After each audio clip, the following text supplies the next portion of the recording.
नमस्कार, आप live cities देख रहे हैं। मैं हूं जय शुक्ला। इस वीडियो में बात करने जा रहे हैं जाप अध्यक्ष पप्पू यादव के बारे में, जिन्होंने एक बार फिर से एक ताजा ट्वीट किया है। अभी से कुछ देर पहले की ट्वीट है पप्पू यादव की, हम आपको अपने स्क्रीन पर दिखा रहे हैं, आप देख भी पा रहे होंगे। पप्पू यादव ने इस बार एक बार फिर से केंद्र सरकार को निशाने पर लिया है और प्रधानमंत्री नरेंद्र मोदी पर हमला किया है। पप्पू यादव ने अपने ट्वीट में लिखा है, मोदी जी फेंकना है तो ऐसे फेंको, नीरज चोपड़ा से कुछ सीखो, देश के लिए गोल्ड लाओ, उसे कंगाल मत बनाओ। अब पप्पू यादव ने बड़ा कटाक्ष किया है, बड़ा व्यंग कसा है, बड़ा तंज कसा है और इस तंज का जवाब देखते हैं क्या मिलता है। लेकिन पप्पू यादव की अगर बात कर लेते हैं तो वो लगातार, चाहे बिहार सरकार की बात हो या फिर केंद्र सरकार की बात हो, तमाम मुद्दों पर सभी को आईना दिखाते रहते हैं। बिहार के जहां तक की बात कर लेते हैं तो बिहार में व्याप्त सुविधाओं की बात करते हैं, बिहार में व्याप्त समस्याओं की बात करते हैं और कहते हैं कि बिहार में किस प्रकार की समस्याएं होनी चाहिए, चाहे सत्ता पक्ष के नेता हो या फिर विपक्ष के नेता हो या फिर खुद नीतीश कुमार ही क्यों ना हो। पप्पू यादव जेल में रहते हुए भी लगातार सरकार को आईना दिखाते हैं, लगातार कमियों को उजागर करते हैं और रह रहकर अपना दर्द भी व्यक्त करते हैं। वो इसलिए क्योंकि हमने आपको जब पिछला वीडियो दिखाया था तो उसमें बताया था कि पप्पू यादव ये पूछ रहे हैं अपने ट्वीट के माध्यम से कि इतने दिनों से जेल में बंद हूं, आखिर मेरा कसूर क्या है। और उसके तुरंत बाद पप्पू यादव ने एक और ट्वीट किया और कुछ और ही बातें उन्होंने लिखी और कहा कि अगर देश में कुछ भी होता, अगर कानून व्यवस्था नहीं का सही सलामत होता तो वो जेल में नहीं होते। अब इस प्रकार से बिहार में भी लगातार वो समस्याओं को उजागर करते रहे हैं, चाहे बारिश की स्थिति हो या फिर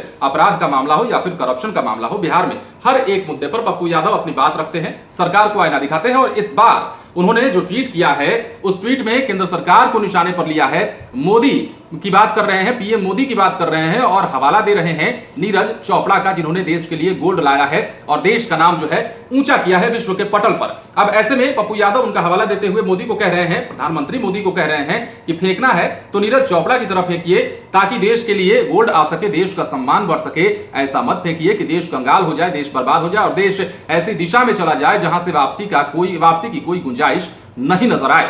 तो पप्पू यादव लगातार जो है सरकार पर हमलावर है। देखने वाली बात यह होती है कि पप्पू यादव के इस ट्वीट के बाद, इस बयान के बाद प्रतिक्रियाएं किस प्रकार की निकल कर आती हैं, सत्ता पक्ष के लोग या फिर बीजेपी के लोग जो है वो इस बात पर क्या प्रतिक्रिया देते हैं, पप्पू यादव को किस प्रकार का जवाब देते हैं, अब ये इंतजार का विषय है। लेकिन इतना तो तय है कि पप्पू यादव के इस बयान के बाद बिहार की सियासत एक बार फिर से जरूर गरमाने वाली है, क्योंकि उन्होंने बड़ी बात कही है, पीएम मोदी को कोट किया है और नीरज चोपड़ा का हवाला देते हुए कहा है कि देश को बर्बाद मत कीजिए इस तरह से फेंक करके। उनका मतलब यही है, उनका आशय यही है और यही वो व्यक्त भी करना चाहते हैं, लोगों को बताना चाहते हैं कि किस प्रकार से एक काम हो रहा है देश में ही नहीं बल्कि राज्य में भी। इससे पहले लगातार पप्पू यादव के समर्थकों को आपने देखा होगा, पटना की सड़कों पर ही नहीं बल्कि बिहार के जितने भी जिले हैं, तमाम जिलों में उनके जितने भी समर्थक हैं, जाप के कार्यकर्ता हैं, वो लगातार उनकी रिहाई के लिए प्रदर्शन कर रहे हैं। तो वहीं सरकार की नीतियों के खिलाफ भी प्रदर्शन जारी है जाप का। पप्पू यादव की सेना लगातार सड़क पर उतरती है और राज्य में फैले महंगाई, करप्शन, भ्रष्टाचार और अपराध जैसे मुद्दों पर मुखर विरोध किया जाता है। सड़कों पर आपने तस्वीर भी देखी होगी। और लेकिन